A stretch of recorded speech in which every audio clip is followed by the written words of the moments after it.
Hey guys, welcome back.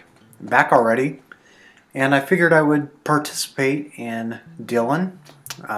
He goes by the name Noble Records here on YouTube. Figured I would participate in his 750 sub contest, where it's you answer these 5 questions about a little bit about yourself, how you got started in vinyl. I'll go along as we do the contest, but I figured I would participate since I have seen, I think Vinyl Fuzz, I've seen his video. Bo Earhead6, I saw his video. And so I just kind of, I'm not one for participating in too many vinyl community contests. It's not that I, discourage anyone from doing it. I mean, I'm just glad the vinyl community is alive and well. It's just, I guess for my personal sake, I just don't get as involved as other people, but I definitely am glad that I'm considered part of the community, even though I don't, like I said, interact or do as many videos as I would want to, but I just kind of feeling in the mood to do this. And Dylan's a great guy. He's got crap ton of records, and let's get started. So this might be a long one. I'm going to go into a little bit of depth on some of these questions, and hopefully you guys will get to know a little bit about me, for those that have been following me for as long as I've been doing this, or for you new watchers, maybe you'll get to learn some things about me you didn't, or maybe not. So especially the one that I first fell in love with might surprise some people. But anyways, we're going to start with question number 1, which is, what is your first vinyl memory? And that one's pretty easy for me. So that one goes way back. I mean, the first vinyl memory is probably when I was seriously like 5 or 6 years old. I still remember it. So back when I was living at my parents' house, under my bed, in my bedroom, I just one day discovered all these, plastic discs. At the time, I didn't know what they were. They were kind of rubbery and, made of wax. And of course, I might have broken one or two when I was 5 or 6, discovering what they were. And they were actually my mom's record collection, stashed under my bed. So at the time, I had no idea what they were until they explained, maybe when I was a couple years later, when I was still a young kid. Still didn't really know or understand what records were, but I knew that they contained music on them, as far as they told me. So I think the one that I ruined, I still remember the one that I tore apart, and that was like a Bob Seger live album. When he was like with the Silver Bullet Band. I still remember which record I ruined, when I was a little kid. Of course, my parents, I don't remember if they were upset or not. Probably not. I don't remember that part, so must not have been.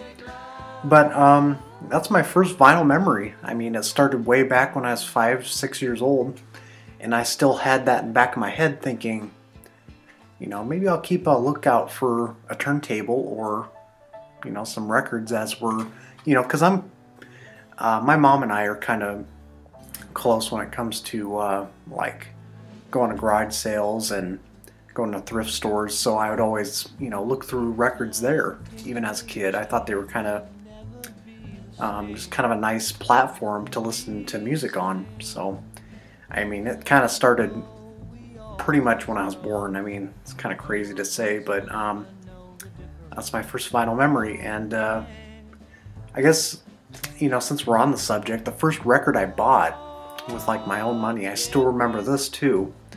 And this was probably back when I was like maybe 9 or 10.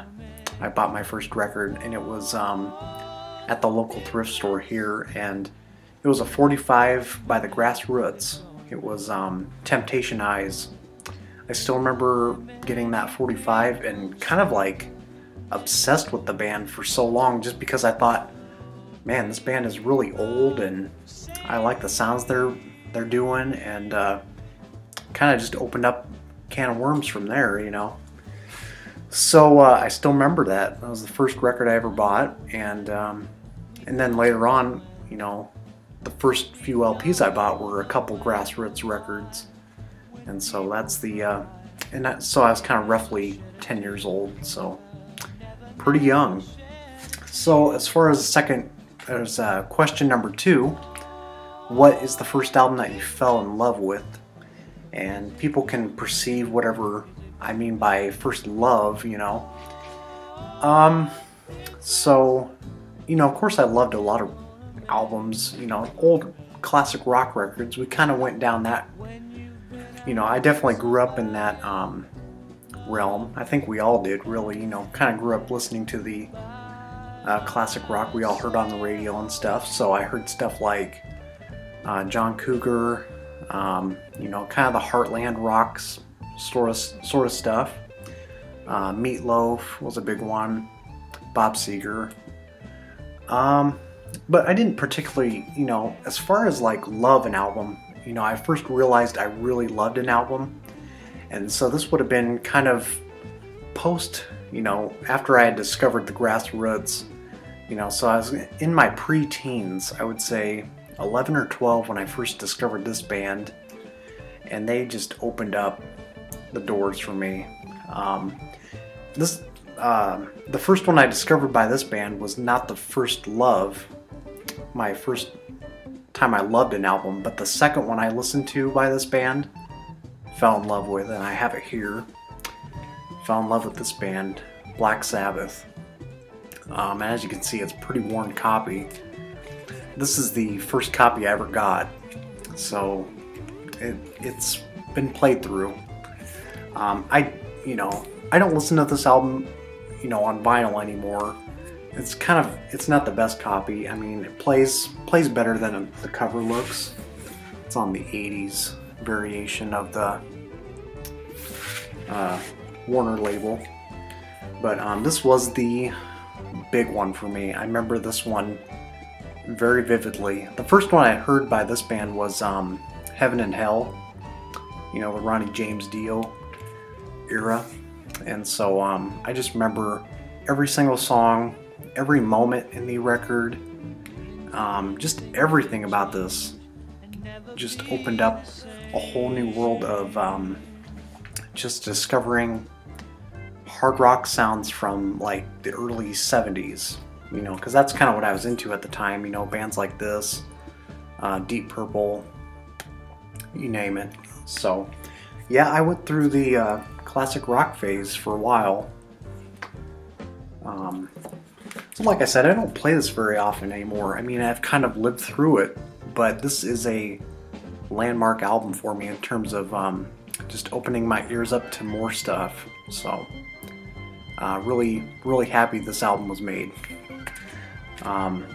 So that's the one I picked. That was the big one. And then, you know, like I said, I was about 12 years old, and then right after Black Sabbath I discovered Pink Floyd, and then that just opened it up even more. So pretty proud of it. Okay, and then the next one on the list is, what records or records have the greatest significance to you?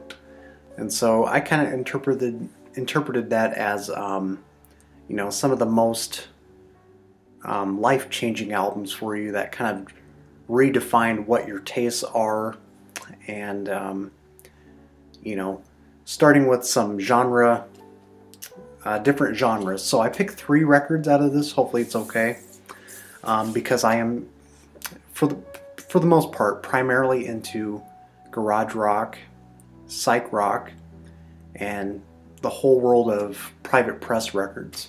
So I got 3 records that kind of define those moments when they just kind of really got me going. So the first one, and these are probably in order as I discovered them too. So I first discovered garage rock, and so that, you know, kind of opened up with both hearing stuff like the Kingsmen, you know, kind of early garage rock, and then it started with the Sonics.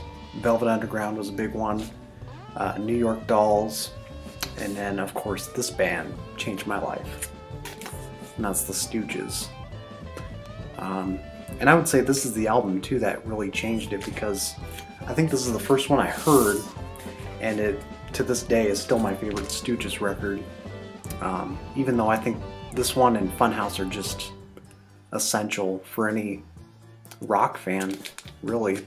So I mean, what else needs to be said about this band? I mean, they kind of redefined a different form of rock, you know, starting with you know, some proto-punk and just really simple riffs, but they just kick so much ass. I mean, when you listen to them these days, these guys still sound fresh as ever. I mean, in terms of the production, the songwriting is it's just like a real fun record.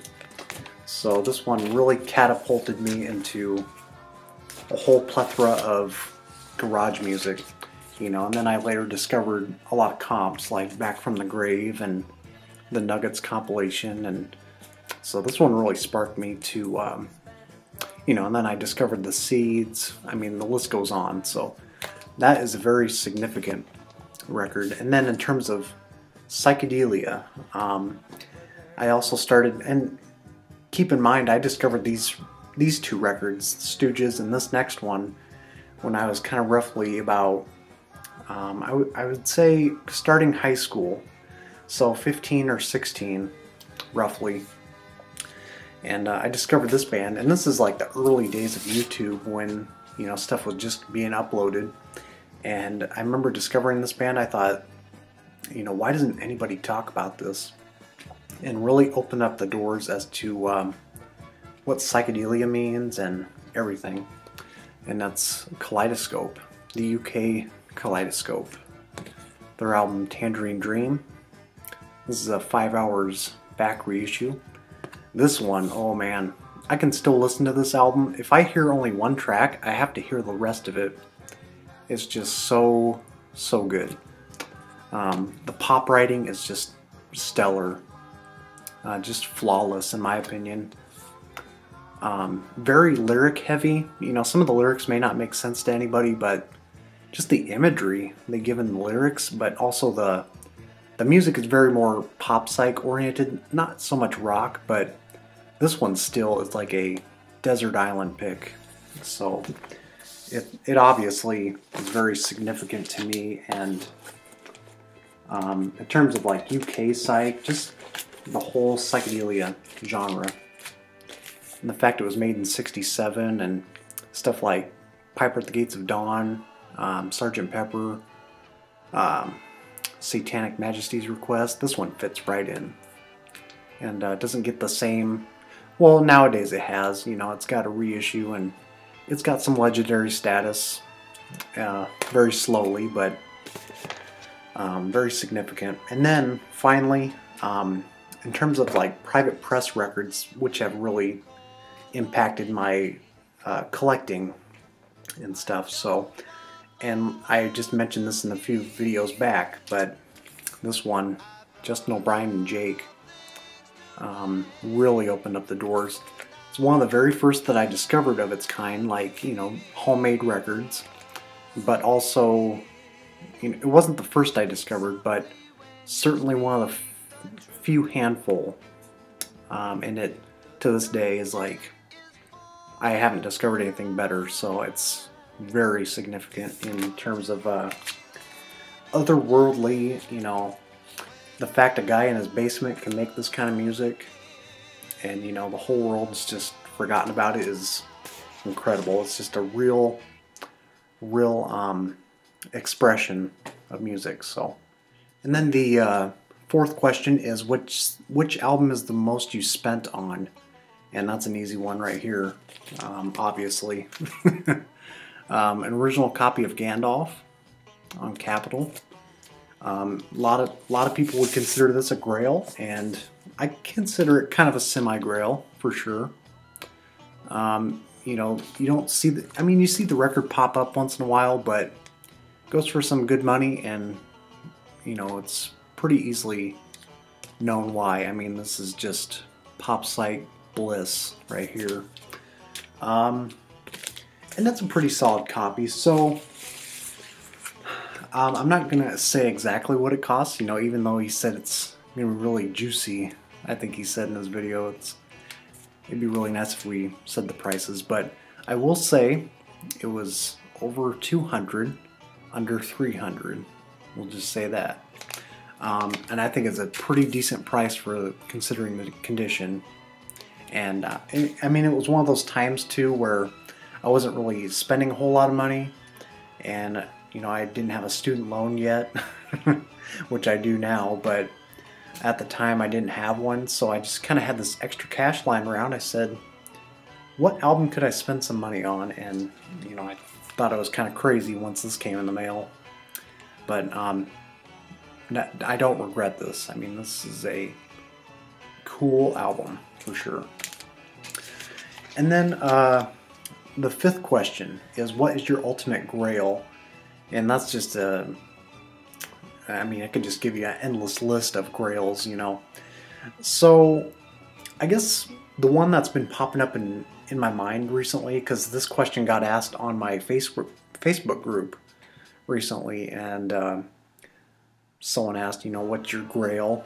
And so the one that came to mind right away, that's been kind of in the back of my mind the last few months, is a record called Bill Stone. It's a self-titled album, singer-songwriter, and I'll put a clip in right here. I come first upon the sea, and the sea there is purple. Purple means a restless sea,